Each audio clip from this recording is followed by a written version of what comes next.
Hi, Joshua. Let me introduce Joshua to the audience, Aviator Ben's audience. He's my lawyer and also happens to be my son. Sometimes he listens, sometimes he doesn't.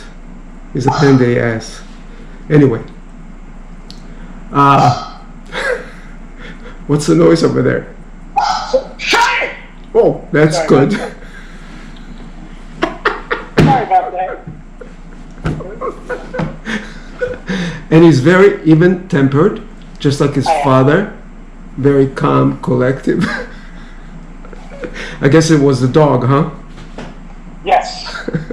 Okay, so the reason we're doing this little interview. What was that? That's what he says. That's what he says. It's To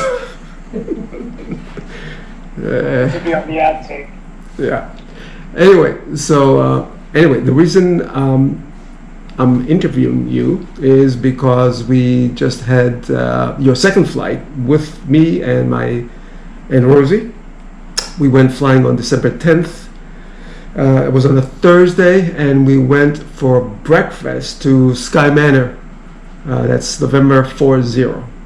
So I just wanted to have your take on the flight a little bit, talk a little bit about it, because certain times there you didn't feel that comfortable, and I think I'll highlight some of the points, but you go ahead. What did you think about it? The preparation and takeoff during the flight and landing. I thought it was good. I thought it was a pretty good flight. I thought the takeoff was great. That's my favorite part is taking off and landing, I think. Just because I like when we take off, like I like feeling the power being propelled forward and lifting off in the air. I guess I like taking off better than I like landing. I remember that it was a good flight. I think on the way back, I started to get a little motion sick. But I think that has more to do with me than you. And I remember thinking that every time I go flying with you, that I'm shocked about like how it looks like it's very placid and like you're just cruising along, floating, but really inside the cockpit, there's a lot going on. You're always doing something, always moving the instruments. I mean, I guess it's like the first time driving a car. That's what it feels like. A lot going on. Yeah, it is, especially when you try to, I always try to get flight following or flight advisories, that is to advise me of traffic that's near me or we might have the danger of colliding, so they warn me, so they're very good at that. But a lot of times I don't get them because they're way too busy because they serve the Newark airport. I remember that where the guy was ignoring us. Yeah, I just couldn't get in, and for the 17 or whatever 20-minute flight, it just wasn't worth it to keep on hounding him. He was way too busy, so I just gave up. But one of the things that because I had a chance to work on the video, and what I saw was that in the when we came to land at Sky Manor, I had to lose altitude because I was close to the airport, close to the runway, and I was just a little bit too high. And I remember. I warned you. Weightless. Right, so I had the forward slip, but at least I warned you. What do you think? Because he didn't look too that happy at that time. Yeah, it's an unsettling feeling. I don't know if I could ever really get used to feeling the weightless feeling. Like I'm just cruising through the air and falling. Yeah. Falling sideways, right? Yeah. I don't know if you noticed that. It was sort of crabbing towards the run. Do you get used to that? Yeah, you get a little bit, obviously a little bit more hyper than normal because it's not your regular flight. Because you're trying to lose weight, so you have to watch the slip that you're doing it correctly, and also that you're not losing too much altitude. Because this is a heavier plane than the one that I was trained on. The 180. I guess that's what I don't like, the losing altitude. Yeah, it's a little bit. Another name for that is just falling, right? Right. Yeah. So the other thing is talking about motion sickness. Is like you said, towards the end there when we came back, you also had to go back to the car pretty quick while Rosie and I were, packing up and putting the plane together and tying it down. So you were really feeling sick. Did you throw up? I didn't throw up, but like you said, I mean, for about 40 minutes, I had to sit in the car to get it together. But I have a notoriously weak stomach when flying or doing any kind of motion. I mean, I remember I always bring my bag with me because you never know. But yeah, I'm very sensitive to it for whatever reason. I can't go on boats for the same reason. Listen, but for having a weak stomach, as you say, you did very well. I mean, I was really shocked, especially the first time we went flying. I think the first mistake was eating and then flying right after. I think I would have been fine without the eating. But I understand that we have to eat because we need a destination. Right. Cheaper. Yeah. Rosie in the background says it would be cheaper, for me at least. Yeah, listen, next time coffee. Okay. With milk, no sugar. Okay, no problem. We'll do that next time. The other thing that I wanted to touch point, and it's the last thing, was that on our way back when we landed in Linden, and during the taxi, I don't know if you remember, there was a Cessna that made a quick turn there and It almost... was the same guy. It was the same guy who you were saying when we took off. He was doing something crazy. Yeah, he wasn't talking on the radio. Nobody was on the radio. I think the instructor just gave this. I think it was instructor and a student. I'm pretty sure it was. And I think that when we landed, they were coming at us. Yeah. Directly at us. Yeah, making this U-turn turn quickly. All of a sudden, going to our taxiway, and so what do you think? I guess. What was that? I said it's a faux pas, not announcing yourself, right? Yeah, yeah. But hey, I think the instructor was embarrassed, and that's why he didn't just let it go. It just sort of, okay, it never happened, so I just let it go too. It was crazy. Yeah. But, so to summarize, did you like the flight, or will you go again? Yeah, of course. I'll be going again. Really, the only thing that kills me is just the early wake up. The early wake ups, the preparation, getting there. We're only in the air for about an hour.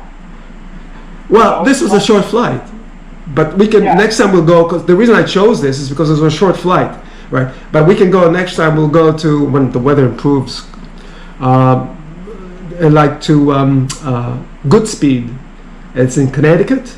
It's about an hour and 10 minutes flight, and the plan is to go through the East River, along the East River. I don't think I ever taken you. I took you on the Hudson side. I never took you on the... Oh, let me ask you a question. Yeah. Why did Rosie want to take the back seat both times? It's much more comfortable in the back, right? I don't know. I've never been in the back while I flying. asked Rosie, isn't she there? I mean, because she was very. I was shocked at first how she just gave up the front seat, but then on the way back, when she gave it up again, I started to realize, hey, maybe the front seat's not great. Maybe it's a setup, huh? Yeah. Okay, what do you want to say? Memor, you want to say something? What's your response? No answer. No comment. No comment. Okay. That's enough for me. Okay, so anyway, Back maybe he's gonna go like as a sardine. he's gonna go like a sardine Yeah, like Wait, my last suggestion. in the back or in the in front? the back. In the back, where you're like a sardine. Of course. Oh, it's really. Oh, a sardine in the back. It's less roomy. Space, of course. Oh, I thought because you keep hitting me with with the steering yoke. That was my excuse to just get back, give you a shot. I had lots of room. I had lots of room. It's just I wanted to give you the elbow. Maybe I'm just fat. You never know. No. You're stocky. You're stocky, and And a brown belt for the record. that's what I wanted to say at the end. But let's hold off for a second. No, but the reason Okay, wait. is it's Can I important. make a suggestion though? Can I make my suggestion? Put it in the suggestion box, okay? Next Go time ahead. when we eat, let's just hang out for an hour and then go. Okay. I think that's where we went wrong. Okay. I just need to let the food settle. Hopefully, I hope. Okay. nothing Or just eat very little. What's that? Eat very little. Don't eat a lot. Nothing at all. Yeah. It's up to you. Okay, no problem. Yeah. What I want to say at the front seat is I need to, especially during landing, I need access to the flaps. The flaps are right dead center. So if you sit like very comfortable, It's the only time. I need more room to start, yanking them, because there are actually two notches. There's the 0 degree, there's the 10 degrees, 25 degrees, and 40 degrees. And I got to go through step by step by step. And so like 1, 2, 3, and that's it. I got to take my time doing the first notch, second notch, and third notch. So I need room to do that. And yet I need to be able to access the throttle, to hold the throttle, to guard the throttle pretty continuously. So I need the room. That's why during landing you gotta. Steering though? It's not like you're doing it manually. I'm doing. It's manually. It's like a handbrake. You saw it. It looks like a But handbrake. it's with the assistance of the mechanical. You're not doing it just off your arm straight. Yeah. It's not that tough. It's not that difficult. No, it's not that difficult though. It's not. But you need to have access to it and make sure that it latches. That's all. You just flip it up, and you got to do it in a timely manner. It's very it's time sensitive, because you're trying to coordinate the time for your landing, because it slows you down and also gives you more lift, and so you got to do it. You try to sequence it to synchronize actually the landing. You got to do 4 fingers, right? 4 fingers 4 fingers were on the flaps. coming into the landing. Well, I gotta use the flaps. I use the 4 fingers. No, when you're looking out the window, you're telling Rosie to aim it. Oh. It's 4 fingers. Right, that's the aiming point for the landing, runway landing. How to land is the trick that I was taught is to put the 4 fingers on top of the cowling, and then the numbers are just on top of it. That's your aiming point. So you just go like this, you dive towards that. It tells you the pitch. Exactly, it tells you the 3 degree, it happens to be around 3 degree pitch, which is the perfect pitch for a landing. Also, it's not just the pitch, it depends also on the speed, which is very critical.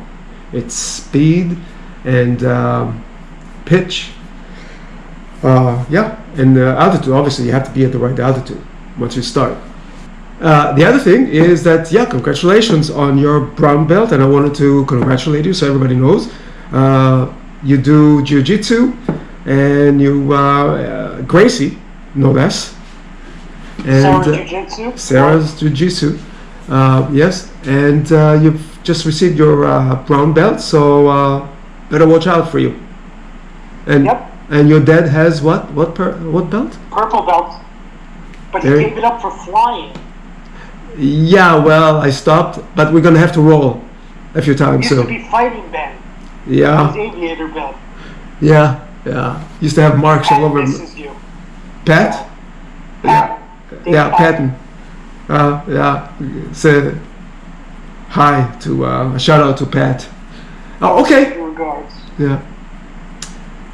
Okay, Joshua, anything else that you wanted to mention before we close this? Of course, but no, I just love the channel. Keep doing it, Dad. It's getting better and better.